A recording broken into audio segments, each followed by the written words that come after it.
los ingresos son menores. Y usted tiene toda la razón. En Estados Unidos el consumo de coca ha caído, pero ha aumentado en Europa y en Estados Unidos, en Europa y en Rusia sobre todo, y en los países de Europa Oriental, y ha aumentado el consumo en Brasil. Entonces los colombianos producimos la misma cantidad de cocaína, la misma cantidad, pero los ingresos son menores. Ese es el fenómeno. Sí.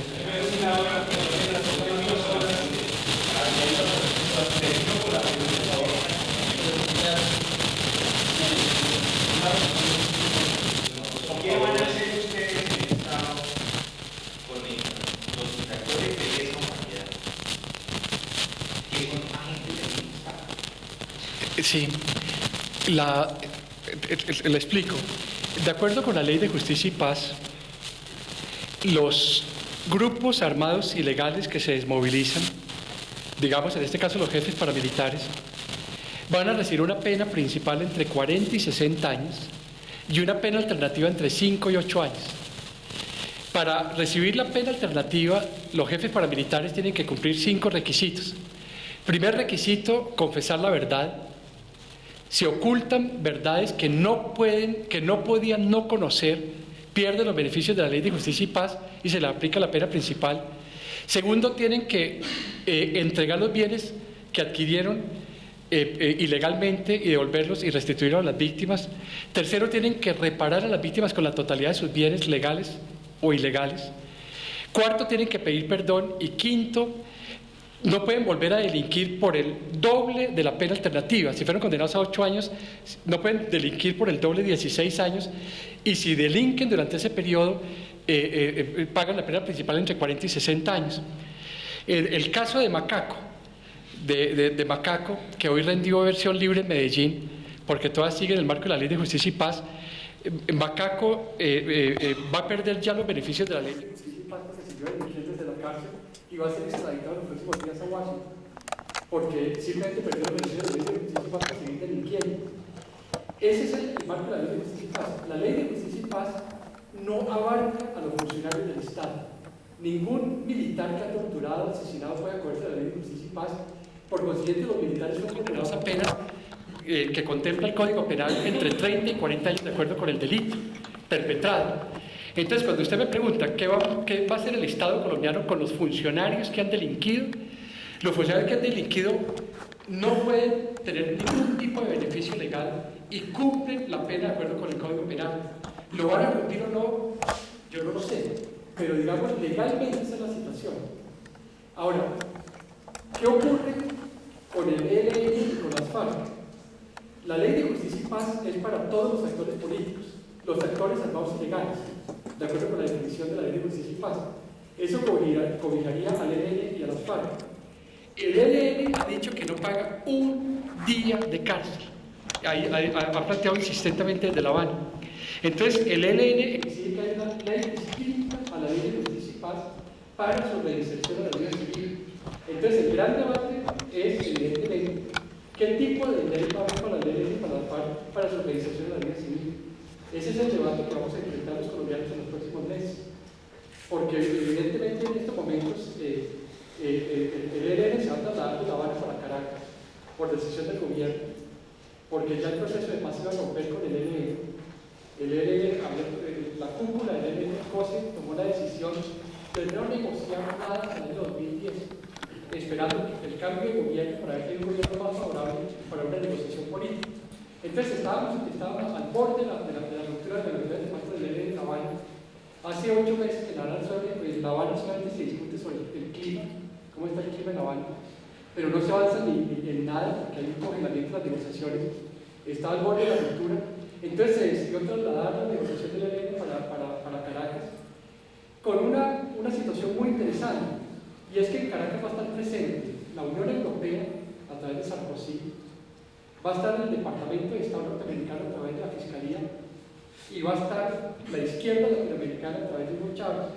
Entonces va a haber una situación excepcionalmente interesante en La Habana, porque lo que está exigiendo el ELN y las FARC, lo que están exigiendo ambos es, primero, que les den estatus político, y segundo, que lo retiren de las listas de grupos terroristas de la Unión Europea y del Departamento de Estado.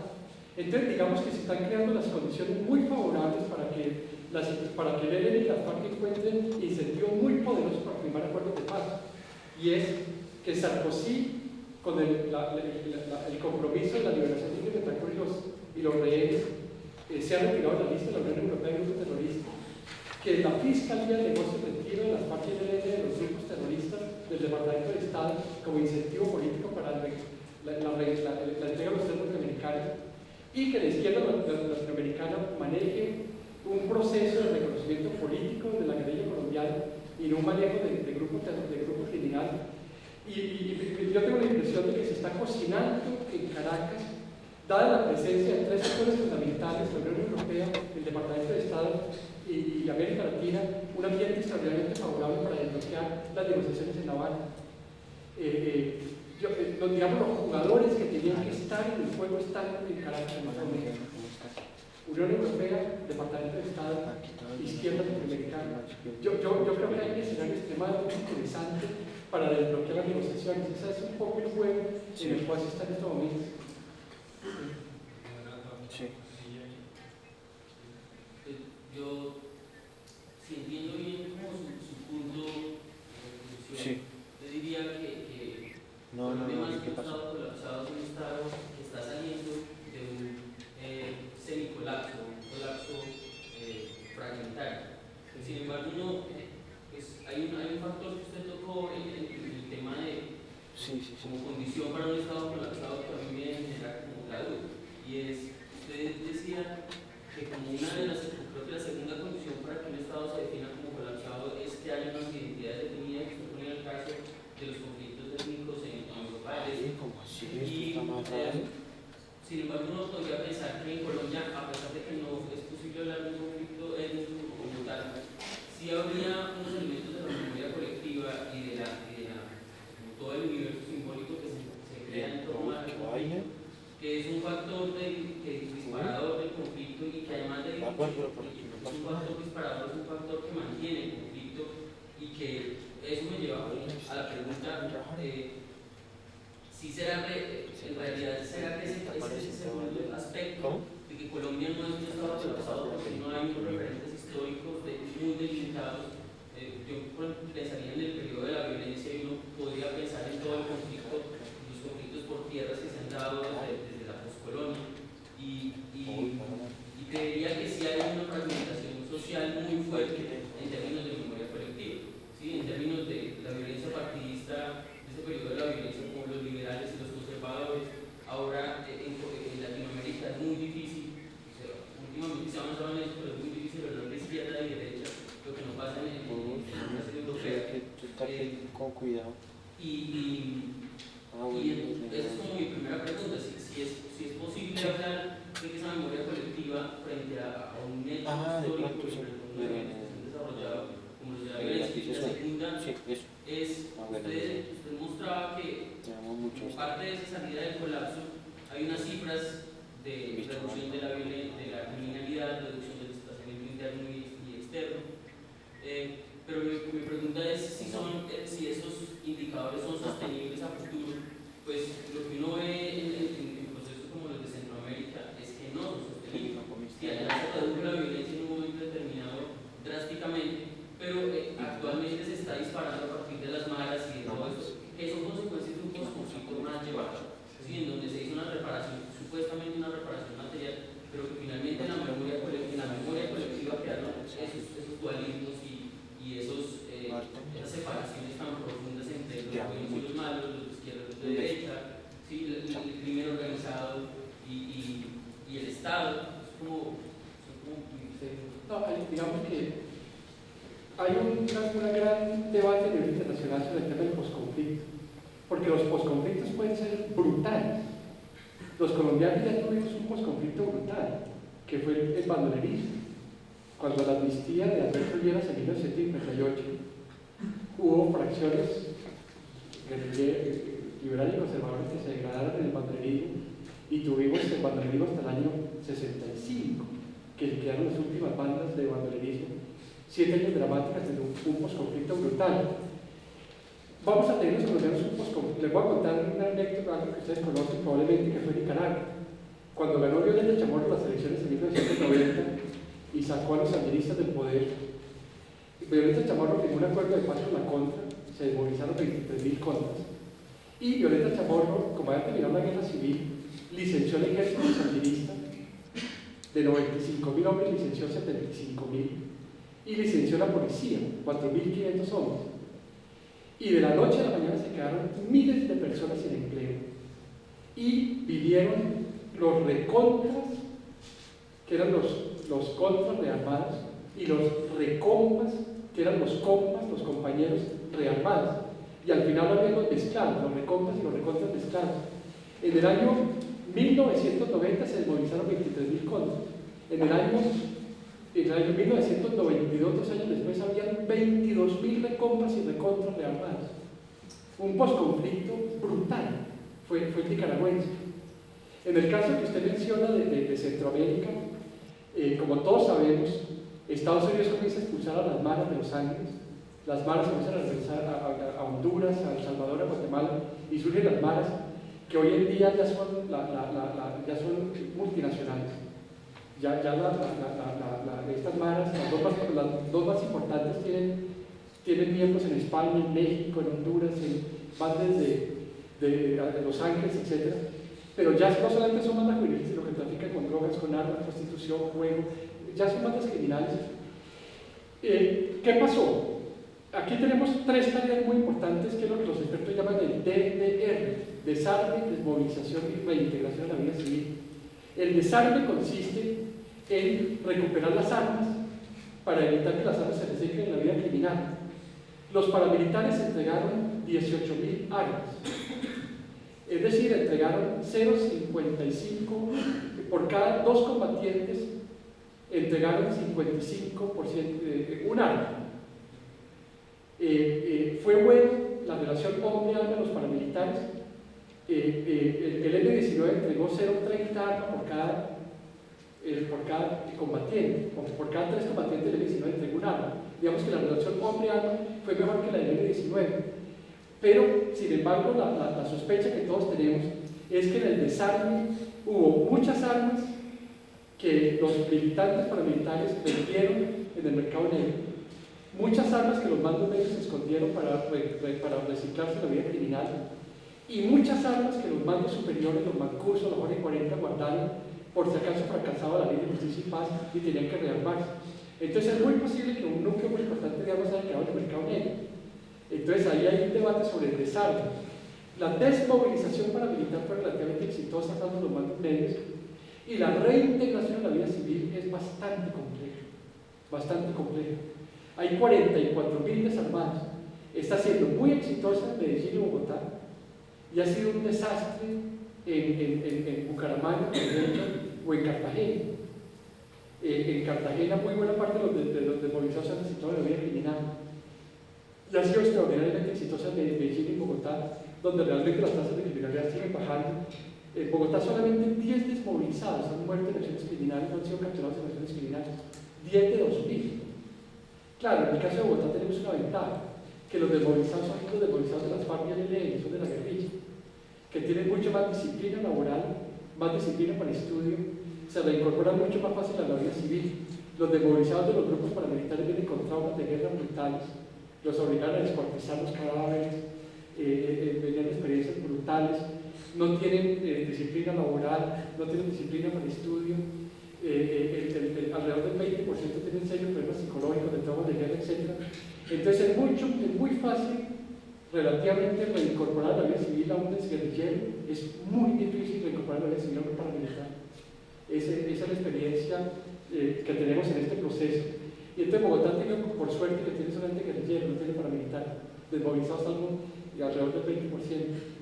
Pero digamos que una tarea muy importante para los colombianos es garantizar un posconflicto pacífico, y no es fácil.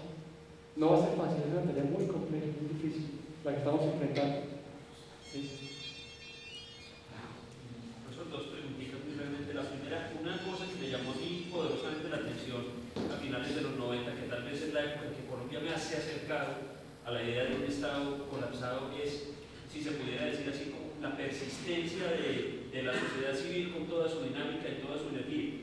Yo recuerdo que después de uno ver en las noticias esas terribles derrotas militares, por ejemplo, de los años 97-98, asaltos, ataques a poblaciones, salida de la fuerza pública en muchos lugares, y pues no era exagerado imaginarse a la guerrilla algún día sumándose a las grandes ciudades.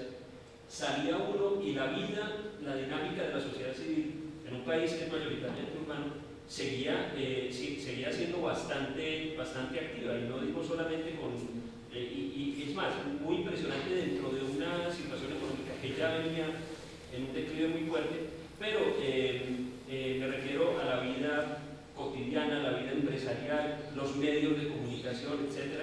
Y si uno ve tal vez las dos primeras páginas de estos listados de estados fallidos, yo creo que es una dinámica de sociedad civil que no se observa en ninguno de esos países. En ninguno de esos países que están así, que usted mencionó ahora un elemento que era la estabilidad macroeconómica. Por supuesto que me imagino que esa dinámica de la sociedad civil tiene un punto de aguante máximo, por así decirlo, cuando ya está muy sitiada, pero yo quisiera saber qué opina usted sobre esto como elemento de que Colombia haya resistido a caer totalmente en un estado fallido. Y en segundo lugar, en cuanto al problema del control territorial en un estado geográficamente tan difícil como el nuestro, siempre se ha pensado que una manera de extenderlo es la descentralización o cierta tendencia hacia el federalismo. Sin embargo, observa uno en experiencias anteriores, incluso en Colombia, como en la época de la Constitución del 63, que el federalismo también tendió a generar problemas de control muy serios, como caudillismos regionales, etc. ¿Qué opina usted de ese elemento de centralización en el control territorial? No, es interesante, comienzo por lo segundo. Es muy interesante, muchos analistas plantean que la elección popular de alcaldes y gobernadores y la descentralización ahondó la precariedad del Estado colombiano, porque eso permitió que las administraciones locales fueran cooptadas por los paramilitares y la parapolítica, o fueran cooptados por la guerrilla y lo que se llama el clientelismo armado de Arauca y otras zonas del país, y entonces que fragilizó mucho más al Estado, la descentralización. Y yo creo que de nuevo la descentralización merece una lectura compleja. Yo creo que probablemente Bogotá o Medellín no serían las ciudades que son hoy en día si hubieran tenido la elección de poder de alcaldes y hubieran tenido esta dinámica de construcción ciudadana del espacio público, y etcétera, etcétera, y de unos electorados muy maduros, etcétera. Pero al mismo tiempo ha habido fragilización en otras partes. Yo voy mucho a Sucre, y Sucre hoy es un estado casi semifeudal, es muy impactante. El departamento de Sucre, yo no sé si hay gente de Sucre acá, pero digamos que la lectura es compleja. Yo creo que la descentralización ha ido generando una cultura ciudadana en muchos sectores del país muy importante, pero ha fragilizado otras zonas. Yo creo que la parapolítica es un ejemplo de fragilización total de la política, de privatización del poder, de utilización indebida de los grupos paramilitares para consolidar poderes públicos, etc. El caso de dos gobernadores con lista única, Trino Luna en el Magdalena y Molina en el Cesar, etcétera, etcétera. Con respecto a la otra pregunta, hay algo que los colombianos despreciamos mucho, que es la tradición democrática. Nos parece que la democracia colombiana es una democracia bastante precaria, pero todos sabemos que Colombia sorprendentemente es el país, uno de los 5 países que ha tenido más elecciones en el mundo. Es decir, Colombia desde 1819 ha tenido 4 gobiernos militares: Rafael Urdaneta, José María Melo, Rojas Pinilla, la Junta Militar de Gobierno, que gobernaron en total 6 años.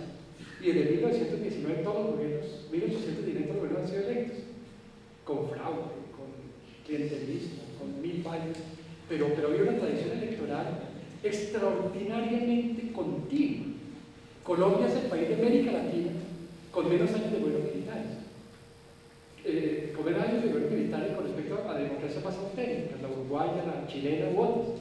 Yo creo que la tradición democrática colombiana ha sido algo que ha permitido que, a pesar de los niveles de violencia que ha soportado el país, no haya caído, no se haya descompuesto en un estado colapsado totalmente. A mí me sorprende la estabilidad electoral colombiana a pesar de todos los desafíos, de todo orden. Y yo creo que eso cuenta como un factor de estabilidad institucional en Colombia, haber tenido una tradición democrática tan fuerte. Los colombianos nunca nos planteamos el tema de un golpe militar. Yo no sé si ustedes en algún momento de su vida se ha discutido en Colombia la posibilidad de un golpe militar. Eso no está en la agenda pública colombiana. Está en la agenda pública de Bolivia, en la agenda pública de Ecuador, de Perú, de Venezuela, en la agenda pública de toda América Latina, la posibilidad de un golpe militar como un mecanismo de sortear crisis institucionales. En Colombia el golpe militar nunca está en la agenda pública, nunca. Nunca se plantea como una alternativa de estabilización institucional. Ni siquiera en los peores momentos de Pablo Escobar y etcétera, se planteaba la opción de un golpe militar. A mí me parece que la democracia es un factor de estabilización en Colombia muy fuerte y de esa tradición democrática. Y estoy de acuerdo con usted de la fortaleza relativa de la sociedad civil colombiana, que yo creo que en estos países que hemos analizado, la sociedad civil son prácticamente ausentes. Hay cuestiones tribales, hay cuestiones comunitarias, hay cuestiones otras, pero la sociedad civil, en el sentido bueno de la palabra, completamente ausente. Yo comparto ese punto de vista, pero sobre todo la tradición democrática, que nosotros los peruanos despreciamos mucho, pero es una tradición muy sólida y de mucha tradición histórica, ¿sí? Con todas sus precariedades.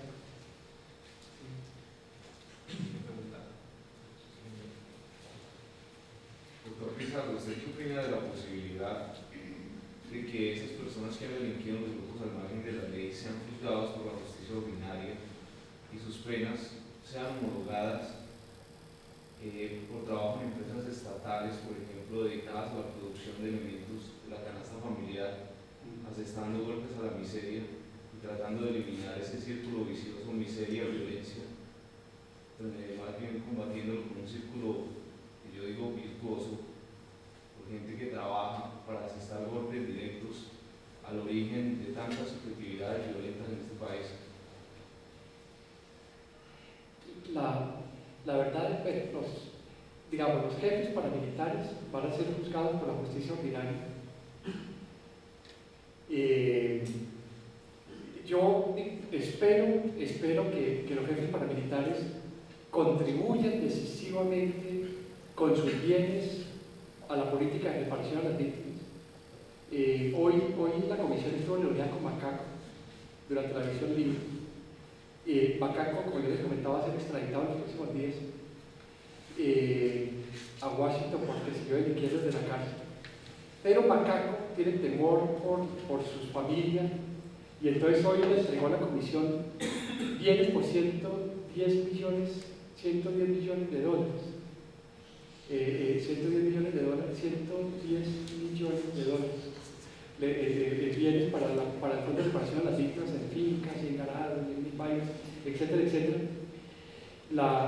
Digamos que yo lo que espero es que los jefes paramilitares contribuyan decisivamente a la política de reparación a las víctimas, porque la reparación a las víctimas sería un canal de reconciliación nacional, evidentemente, para evitar ciclos de venganzas y de represalias, que las víctimas sean recompensadas por el dolor sufrido, y la política de reparación puede ser un elemento fundamental de la reconciliación nacional. Yo espero que ahí sea fundamentalmente el aporte de los jefes paramilitares.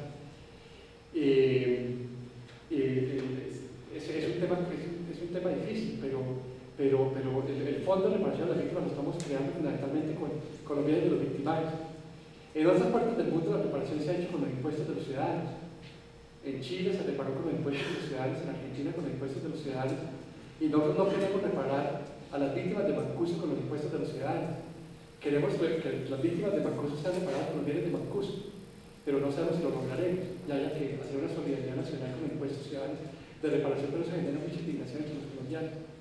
Pero yo espero que se haga el trabajo, se haga a través de los bienes. Y espero que se acabe de crear una comisión judicial que dirige el director de la policía, para buscar los bienes de los jefes paramilitares que están en manos del testaferro. Ya se han logrado detectar 450 bienes que les van a quitar a Mancuso, a los Verdes y a todos 450 bienes, pero para fortalecer la política de reparación a las víctimas, que debe ser el gran aporte de los victimarios en el modelo colombiano. Sí. En lugar de la conferencia, segundo, en el contexto temático de la conferencia, que el tema de Gustavo Mayor, evidentemente usted presenta el tema de la ley de municipal y el sometimiento para el mecanismo como un factor que contribuye a disminuir esa condición que efectivamente lo está contribuyendo, pero y usted está apostando a eso, además, y el tratamiento es muy interesante, pero también usted es un académico, yo diría, pero de otro lado hay profundísimos cuestionamientos a ese proceso desde la aprobación de la ley municipal, todos los cuestionamientos que ahora veo que el libro de Rafael Pardo se centra en todas las inconsistencias del proceso. Usted como académico, ¿cómo nos aportaría elementos para un balance serio, intelectualmente válido en el ambiente universitario de un tema tan complejo, donde usted por supuesto está haciendo muchos esfuerzos, pero donde uno ve que hay muchísimas frustraciones y muchísimas contradicciones? Sí. No, yo la verdad es que, digamos, yo creo que la ley de justicia y paz ha producido efectos positivos. Por ejemplo, vamos 400 versiones libres y ya se ha logrado determinar la responsabilidad de 3.000 homicidios que permanecen en total impunidad, porque un jefe parlamentar ha reconocido el homicidio de tal, recuerdo recientemente en un concejal de la Nueva Pasión que en Villavicencio que permanecía en impunidad. Hemos logrado con las versiones libres descubrir 700 fosas comunes. 700 fosas comunes donde hay alrededor de unos 1.700 cuerpos. Pero creemos que el número de desaparecidos de los grupos paramilitares son 15.000. Entonces tenemos que pasar de 1.500 a 15.000 desaparecidos y hacer la búsqueda de las fosas comunes va a ser una tarea titánica en los próximos años. Pero se ha logrado, digamos, ya tener ubicados 700 fosas comunes. Se ha logrado detener a 40 políticos de alto nivel, entre ellos alrededor de 20 parlamentarios que están en la cárcel para política. Se ha logrado, digamos, que los avances son importantes, pero usted me pregunta como académico y no como funcionario que estaba haciendo elogios de la administración, digamos, cuáles son las insuficiencias evidentes de este proceso. La primera insuficiencia, la más fuerte de todas, pienso yo, insisto, el fracaso con los mandos medios y el reciclamiento de los mandos medios en las bandas criminales, que es un tema muy complicado.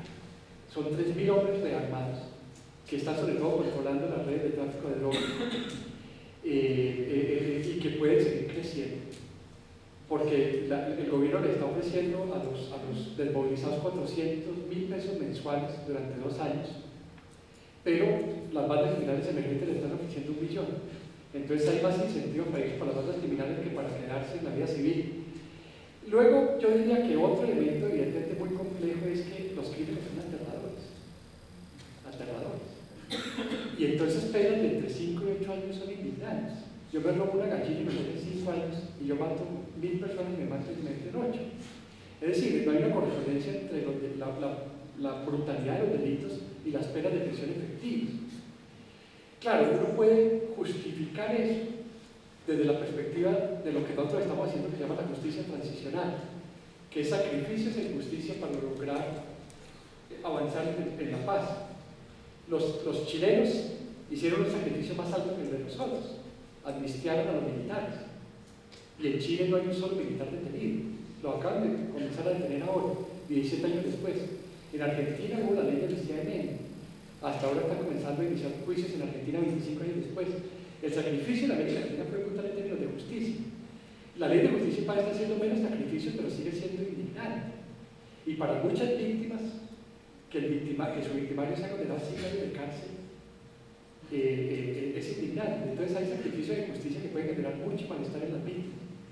Y luego hay un tema que es muy preocupante, que los victimarios están recibiendo beneficios del Estado y las víctimas todavía no. Entonces hay muchas víctimas que cuando nos reunimos dicen entonces el crimen paga. Yo estoy viendo como a los desmovilizados de la salud les están dando acceso al SENA, salario mínimo, SISBEN 1, SISBEN 2, una serie de beneficios y las víctimas nada. Entonces el crimen paga. Y eso está generando una cultura muy preocupante para los colombianos, el crimen paga. Entonces tenemos que acelerar rápidamente la reparación a las víctimas para que esto no se produzca. Entonces, digamos, en Medellín, la alcaldía de Medellín es una cosa muy interesante, y es que por cada desmovilizado que entraba al SENA, entraban 3 muchachos del barrio. Por cada desmovilizado que entraba a la Universidad de Antioquia, entraban 3 muchachos del barrio de la Universidad de Antioquia. Por cada desmovilizado que recibía SISBEN 1, 3 familias. Entonces, lograron crear en Medellín la idea de que la desmovilización también era en beneficio de todos los antioqueños, de la eliminación de las zonas de inseguridad. Entonces, el modelo de Fajardo fue extraordinariamente Cuando se hizo la encuesta, la primera encuesta en el año 2003, cuando el cacique lo llevaron, el 90% de los tefeños rechazaban la desmovilización y la necesidad y la obligación de convivir con los desmovilizados en sus barrios. Hoy el 90% de los encuestados en los barrios aceptan a los desmovilizados, que parece que fue positivo para Antioquia. Pero fue muy difícil cambiar la percepción sobre los desmovilizados. Pero digamos que yo diría que uno de los peores problemas que tenemos es haber comenzado primero beneficiando a los desmovilizados y en último término las víctimas. Eso ha sido dramáticamente costoso para el imaginario colectivo.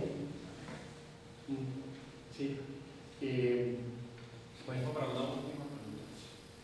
Esas características débiles en parte del proceso de las que acaba de hablar y por la pregunta del señor, pero usted como personaje representando el Estado, ¿cómo ve? ¿Qué debilidades tiene el Estado en este momento? No hablemos de solamente una parte de las cuestiones que en este momento pues complican un poco ese proceso.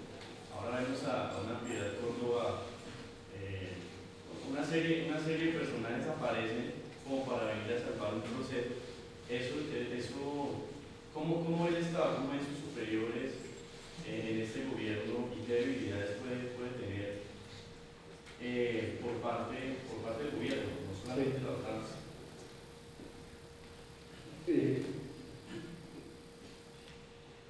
Digamos, yo soy, digamos, miembro del Estado, pero no miembro del gobierno.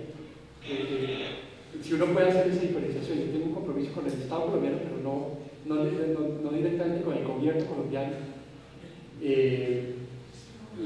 Pero si usted me pregunta cuáles son las precariedades del Estado colombiano, yo diría que en primer término todavía persisten tasas de homicidios que son escandalosas a nivel internacional. Tenemos, insisto, 46 homicidios por cada 100.000 habitantes por año. La tasa de homicidios de Europa Occidental es 1.5 homicidios por cada 100.000 habitantes por año. La tasa de Japón es 0.2 homicidios por cada 100.000 habitantes por año. La tasa de Canadá es 0.3 homicidios por cada 100.000 habitantes por año. Colombia 46 homicidios por cada 100.000 habitantes por año. Es una tasa absolutamente escandalosa a nivel internacional.